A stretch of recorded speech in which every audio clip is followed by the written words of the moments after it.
Welcome to this explainer. Today, we're diving into the absolute high-stakes history of the 1970s economy. And we're doing it through the lens of our signature, towering, 6'7", cigar-smoking, macaroni art hero, Paul Volcker.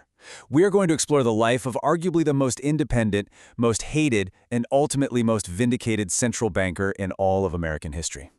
All right, let's get into it. Here's our roadmap for today. Number 1, the monster of stagflation. Number 2, the 1979 Volcker shock. Number 3, the most hated man. Number 4, vindication and the Volcker rule. And finally, number 5, the central banking legacy. Section 1, the monster of stagflation, the 1970s economic crisis. So let's set the stage here. It's 1979, and the American economy is in an absolute chaotic freefall. This terrifying economic beast was just wreaking havoc on the public. And previous Federal Reserve chairmen, well, they had tried soft fixes, and they had all utterly failed. Before we go any further, we really need to understand exactly what this monster actually was. Stagflation is this toxic, paralyzing mix of stagnant economic growth, high unemployment, and runaway inflation. Basically, you have a frozen economy where businesses aren't growing and people are losing their jobs, but at the exact same time, prices are just skyrocketing. Now, normally, right, a slow economy means prices drop, but in the 1970s, those traditional rules completely broke down. And the numbers were just brutal. We're talking about a crushing peak inflation rate of nearly 15%. Just think about that for a second. The US dollar was literally bleeding value every single day. Imagine your life savings losing almost 15% of their purchasing power in just 1 year. Because of this, Americans were completely losing faith in the entire financial system. So when President Jimmy Carter appointed Paul Volcker back in August of 1979, the situation was, well, it was nothing short of desperate. But Volcker brought a really unique mindset to the table. He knew that inflation wasn't just some abstract math problem. It was a psychological disease. You see, as long as people expect prices to keep rising forever, they're naturally going to demand higher wages. And then companies, they raise prices even more to pay for those wages, which just creates this endless, toxic spiral.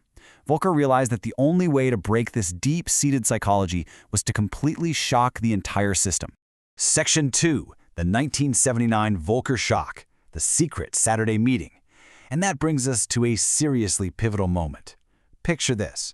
A hushed, emergency Saturday night meeting in October 1979, held far, far away from the prying eyes and the immediate panic of the stock market. Volcker emerged from that secret meeting and announced an absolutely radical paradigm shift. For years, the standard Fed strategy was just trying to manage interest rates directly. Well, Volcker threw that entire playbook out the window. His new approach? He was going to strictly limit the quantity of money available. Basically, he decided to ruthlessly cut off the actual supply of money flowing through the banking system. Now, here is the absolutely crucial point. By making money incredibly scarce, the cost to borrow it just went straight through the roof. The federal funds rate, which is the rate banks charge each other, shot up from around 10% to an unprecedented, eye-watering 20% by 1981. I mean, this was absolute agony for the average person. Prime mortgage rates surged past 16%. You couldn't buy a house, you couldn't get a loan to expand your business, and because of this massive squeeze, the whole country plunged right into a brutal double-dip recession. Which leads us to Section 3, the most hated man, the brutal backlash. As you can probably guess, forcing the country to take this agonizing medicine made Volcker the target of massive, widespread fury. Almost overnight, our central banker was completely transformed into public enemy number 1. But you know, the immense pain of the Volcker shock did eventually yield a massive payoff. When you trace the timeline, we start with that monstrous 15% runaway inflation back in 1979. Then Volcker met that head-on with his brutal 20% interest rate intervention in 1981, which sadly forced a lot of farms and factories to close. But by 1983, it actually worked.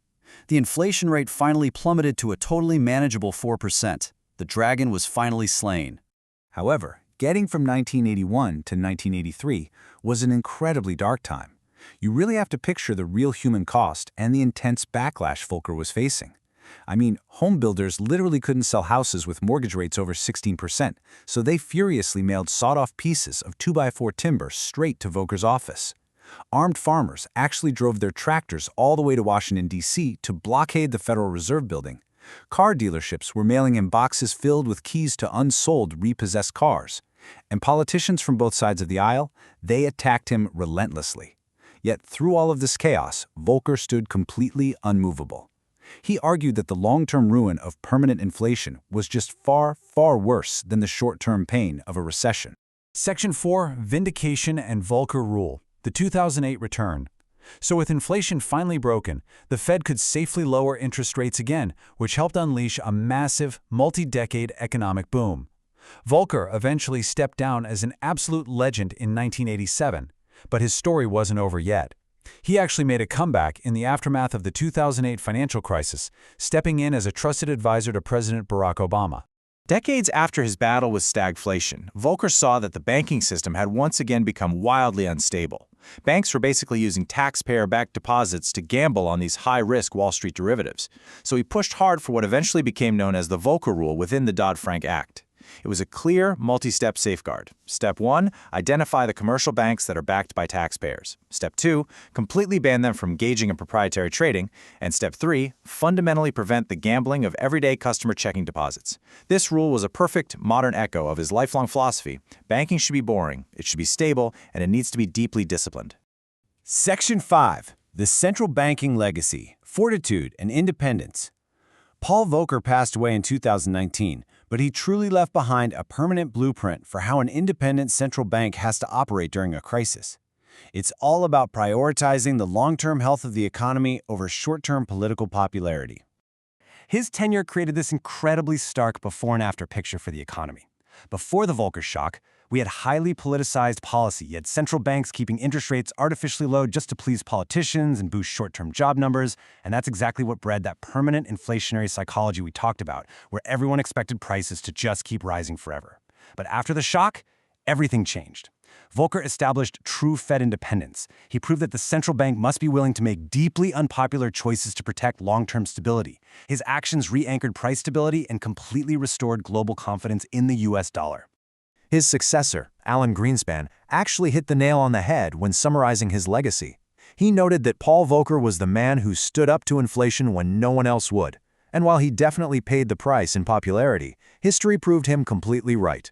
Volcker willingly embraced that short-term hatred just to secure the long-term survival of the American economy.